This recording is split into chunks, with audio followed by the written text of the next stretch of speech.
Alright, this your boy back again with another video.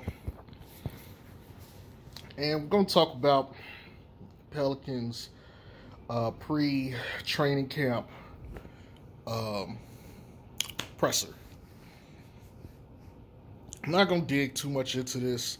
To be honest, I already made a video about this, and it was 34 minutes long. And I was like, do I really need to go in and talk that long for you guys? Most of you probably have already seen it, so it's not like I'm going to tell you things you hadn't already heard. But anywho, the main things to point out here was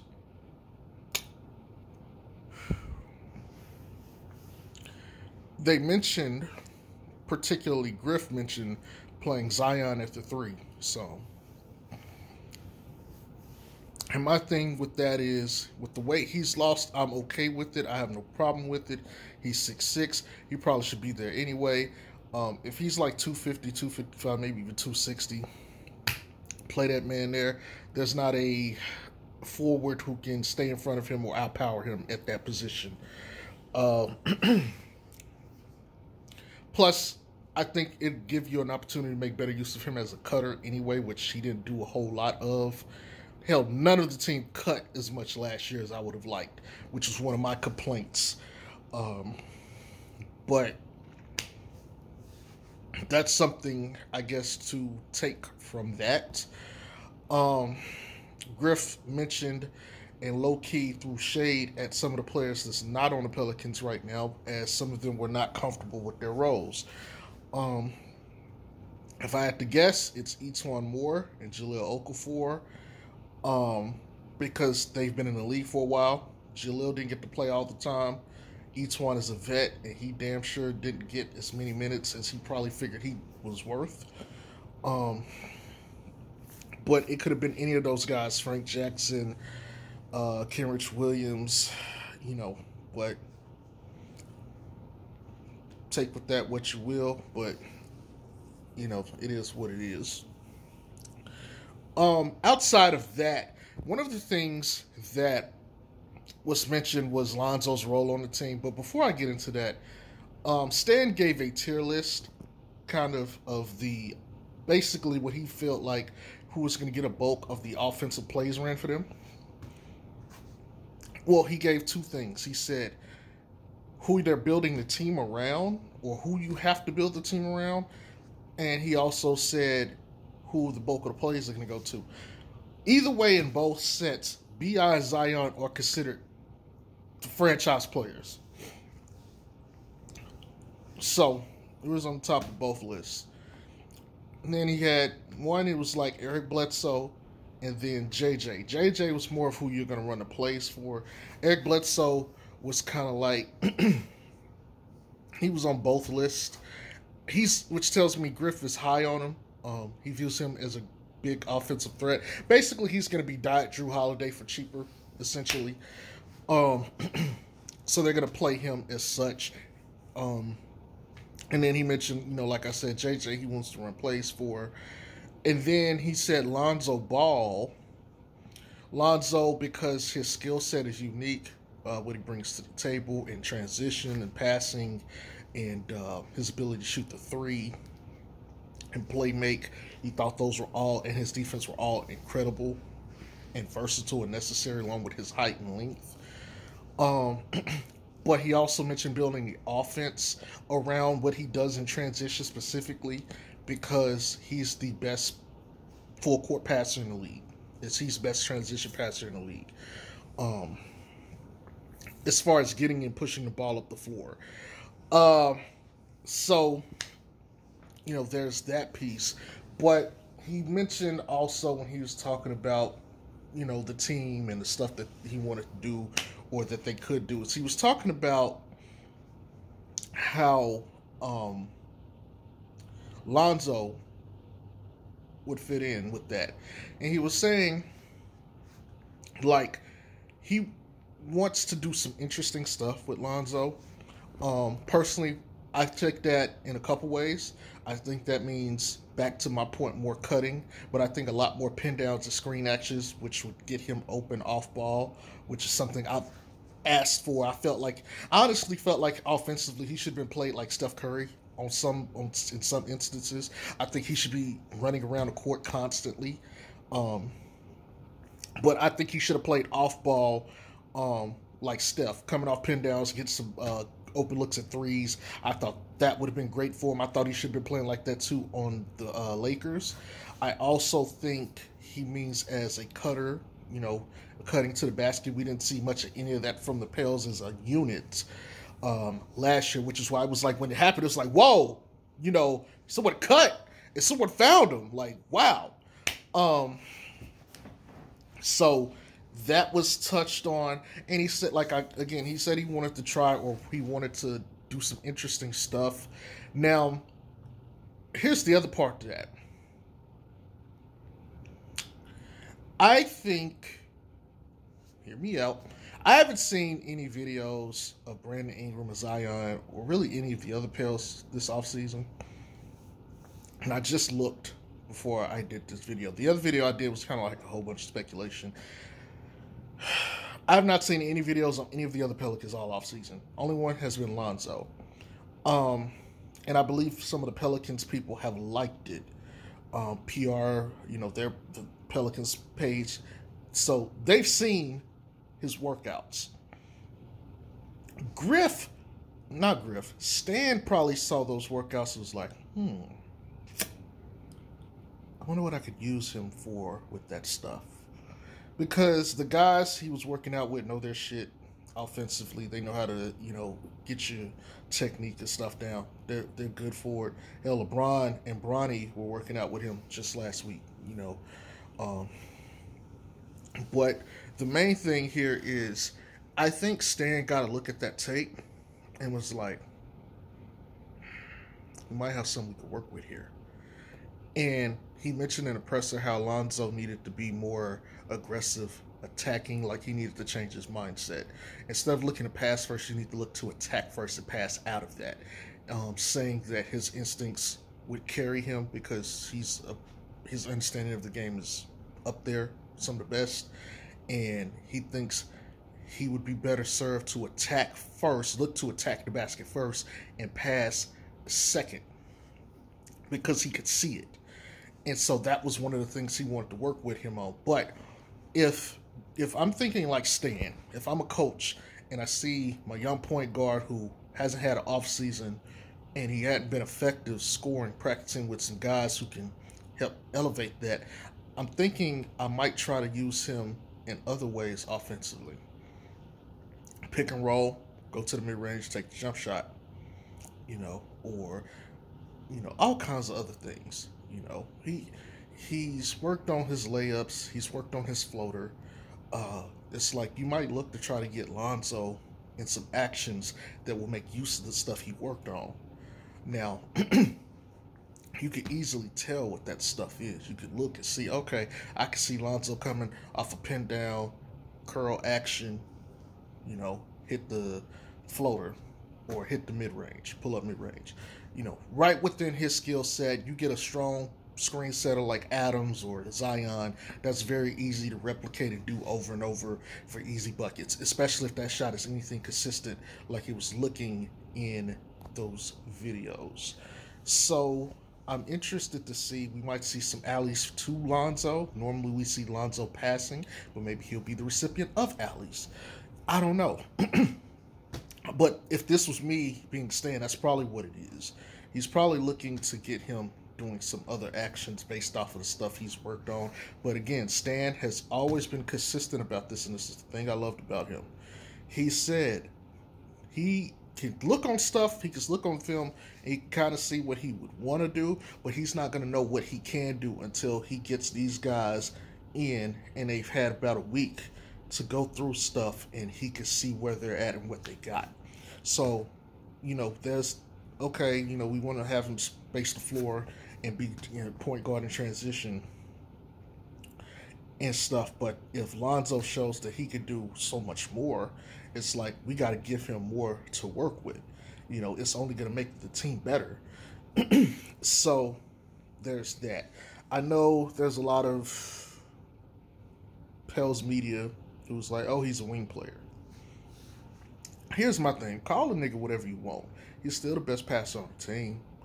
And he's still going to end up having to bring the ball up a lot of time because I doubt they're going to want to have B.I. and Zion have to bring the ball up. Bledsoe and Zoe are going to take turns bringing the ball up. Sometimes you might get B.I., sometimes you might get Zion. I doubt it. But you're going to end up with a lot of Zoe bringing the ball up, even if he ends up setting up the action initially to get the looks for B.I. and Zion or Bledsoe. So I know those media guys out there like, oh, he's a wing player, blah, blah, blah. Technically, he's an all-purpose player. If you want to call him a wing, that's fine. Because let me tell you something. Strong wings win championships in today's league. So all you're doing is saying that the team rests on his shoulders, really more so than Zion, him and B.I. All you're doing is feeding into the argument that he's more valuable. If you wanted to make him less valuable, just make him a point guard, because the only point guard who's won a championship as a leader of a team is Steph recently. Other than that, championships was LeBron, AD, wings, KD, and you can add Steph, but KD, wing, Kawhi Leonard, wing. That's pretty much it. Wings. That's it. That's what it is. So all you're doing is just saying that Lonzo's a very impactful player at a wing. Like, trying to say he's not impactful by making him a wing, because that's what he really is really stupid, because that's the position of the most value in the league right now, two-way wings. But anyway, what do I know? I don't know shit. I'm just a black guy. Ran a black guy on the internet. But anyway, so that was something to note.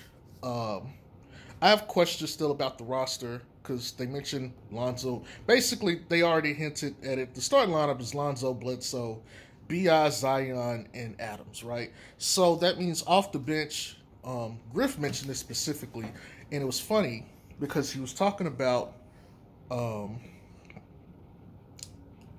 he was mentioning how the guards work complementary to each other. So Lonzo was mentioned with all of the other ones. So Lonzo could play next to anybody, essentially. Bledsoe was mentioned next to Lonzo. Bledsoe was mentioned next to Nall. Nall was mentioned next to Lonzo. Nall was mentioned next to Kira. Kira was not mentioned next to Bledsoe. A couple reasons for that. Here's my thoughts. Number one, obviously Lonzo's skill set is complementary. Like I told you guys, he's a toolbox guy. He's going to have everything in the toolbox. He can play next to anybody. So there's that. Nickeil Alexander-Walker, he has the skill set. He's a combo flex guard. What I mean is he has skill sets of a traditional point, and of a shooting guard, and he can play both positions. So you could run him as the quintessential point guard for a unit next to Bledsoe. You can also run him as the shooting guard threat next to Lonzo. Didn't mention Kira and Nall together. And I think that's because you'll probably fill in JJ or Josh Hart there. But the main thing, though, to take away is they understand that you can't have too many small guards on the court at once. Look at Portland. Portland has Dame and CJ, and there's a limitation, a hard cap based on that. They'd be better served getting rid of CJ McCollum to get somebody else. But you're not going to have 6'3" Kira Lewis and 6'2" Bledsoe. Nall is 6'5". Lonzo is 6'6". So 6'5", 6'6", great. 6'6", 6'2", great. You can play Bledsoe small guard, Lonzo at shooting guard, defensively, offensively, whatever. Height-wise, we're just talking strictly height. They even mentioned Kira and Lonzo, same reasons, height, and defensively, of course, because Lonzo can pretty much guard 1 through 3. some fours. But the main thing was you could play. Their starting unit is pretty much set in stone. The bench is the other thing, but here's my issues with the bench so far. I'd imagine the bench, the ones who are going to get to play are Null, JJ, Josh Hart, Melly, and Hayes, but they brought in Hernan Gomez. So we'll see. I imagine Hayes is still going to get the nod over any of them. But so let's just say you just take all five out and just put your bench in. Normally that doesn't happen. Normally you sub in a couple, or you keep some of your starters in, and then you give them a break, and then you get all of your bench in for a little bit of time, and then you get the starters that you took out first to get back in the game, and then you get the other starters that you took out last to get back in the game. But let's just say they take out all five at once. It means you're bringing in Null, JJ, Hart, Melly, and Hayes. My question to you is, who is going to be the offense? Now, if you go back to early in this video, in the interview with Stan, he's going to run plays for JJ. Fair enough. But who else? What's that squad going to do? There's a huge drop-off in potency because you have that squad in. Now, granted, we haven't seen what Nickeil Alexander-Walker looks like, Hayes, and some of these other guys, so we'll have to see come the first videos of training camp. But my thing, and this is one of my arguments to why I thought Josh Hart or Null should be starting, I look at it like this. So, Eric Bledsoe if he's the backup point guard, he essentially is the offense for the second unit. He takes care of the scoring. He's also the lead man on defense. I would have preferred him, and then you can still keep JJ and Josh Hart, and you can have Melly and Hayes, and those you can space the floor with the other three, and Hayes can set the pick and roll, blah blah blah. You can have something to work with there, on defense and offensively, and it's not going to be like all bad. Granted, they still miss that guy. They don't have that guy like a Kyle Kuzma, and yes, I'm going to mention Kyle Kuzma, someone who could go get buckets, or Dennis Schroeder, however you want to pronounce it, to get buckets for you like that. They still don't have that guy, and even though they got Thornwell and and Winion, I don't necessarily see them as like these guys that go out there and make like a ton of buckets for you.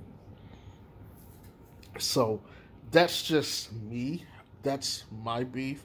Like I told you guys, I would have preferred Lonzo, Null, or Josh Hart, and then the normal front court.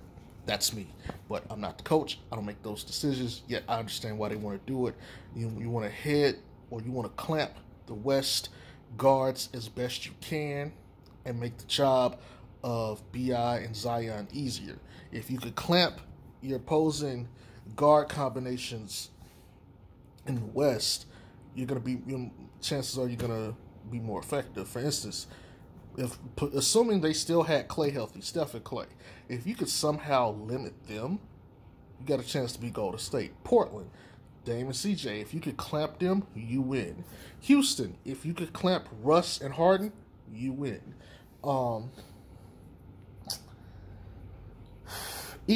Phoenix now. Chris Paul and Booker, clamp them, you should win. Even Minnesota, and they got D'Lo and Edwards. You clamp them, you should win. You're taking away the backcourt of the opposing guard combo in the West. In the West, they have like probably the best backcourt players or duos in the league overall.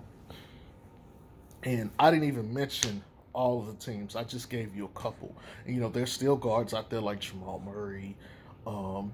There's still guards out there like Ja Morant. So the whole thing is if you clamp that backcourt, you give them a better chance to win. So I completely get that.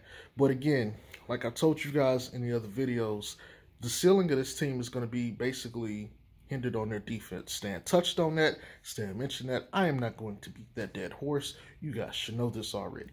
The limit of this team will go as far as the defense goes. Now, he did touch on statistics on pace and how his team statistically aren't rated high on pace. Now, obviously, you're probably going to play at a higher pace if your team is jacking up shots and they're missing. You get rebounds to go. Even still, your probably pace is going to slow if you're making shots and you're not getting out running as much. But there's teams that get out and run and don't get points in transition. So it's better to, play your defense and make sure you make the effective play in transition, or even go set your offense up than to just get in transition and not get points.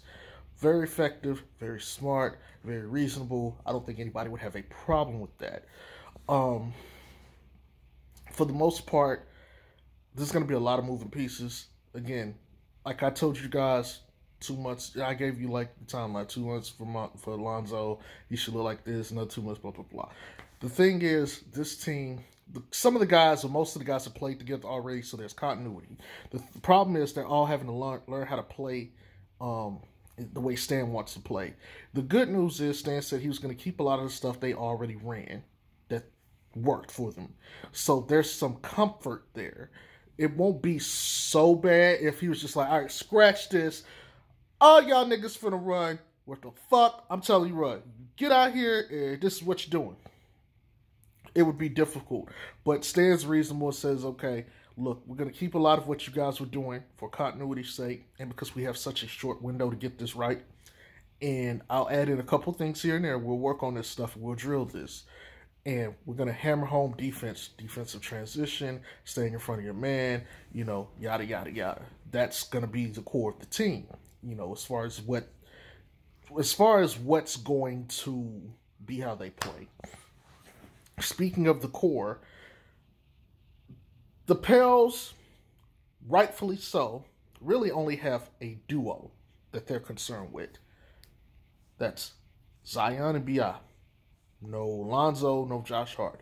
You guys know me. I consider those two part of the core. I put it like this.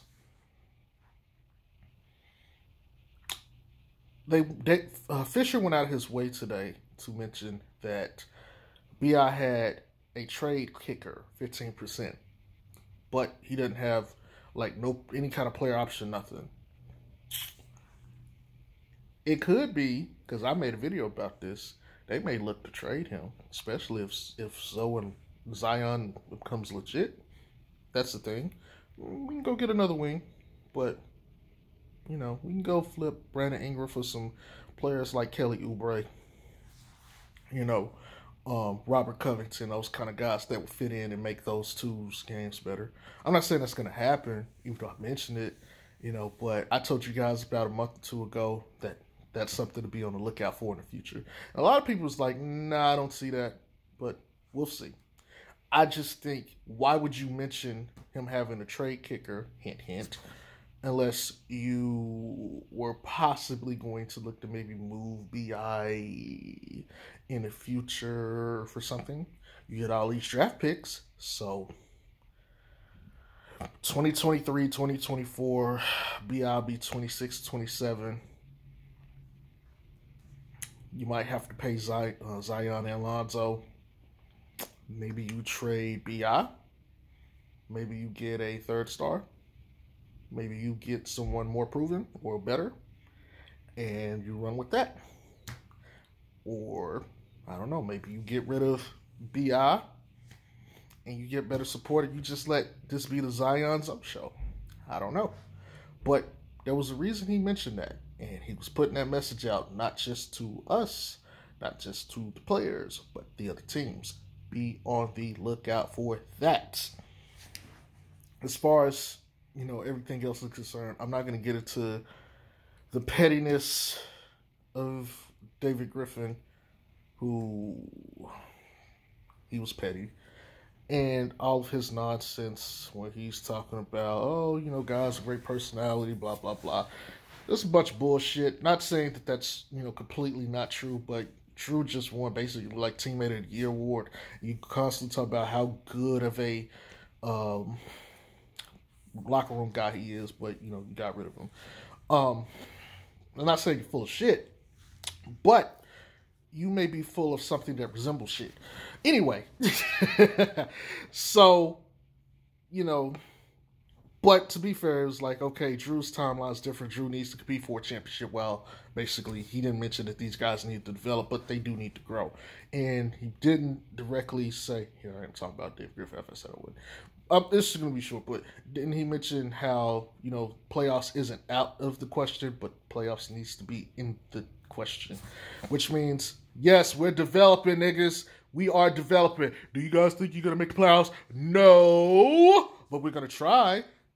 That's what that is. Okay? Just read between the lines, guys. This stuff ain't that hard. I'm ready. I really hope. For me, my thing is, as a Lonzo fan, I hope Lonzo takes what he practiced and goes into, takes what he practiced and goes into training camp and starts busting ass. What I want, and this is what I think is going to dictate how the Pels deal with Lonzo. If Lonzo comes in a training camp, like for instance, they talking about KD right now in them open runs they was having with Kyrie and Isaiah Thomas and some of these other guys, and they're like, and John Wall is like, yo, KD, that dude still. Like, he is still KD.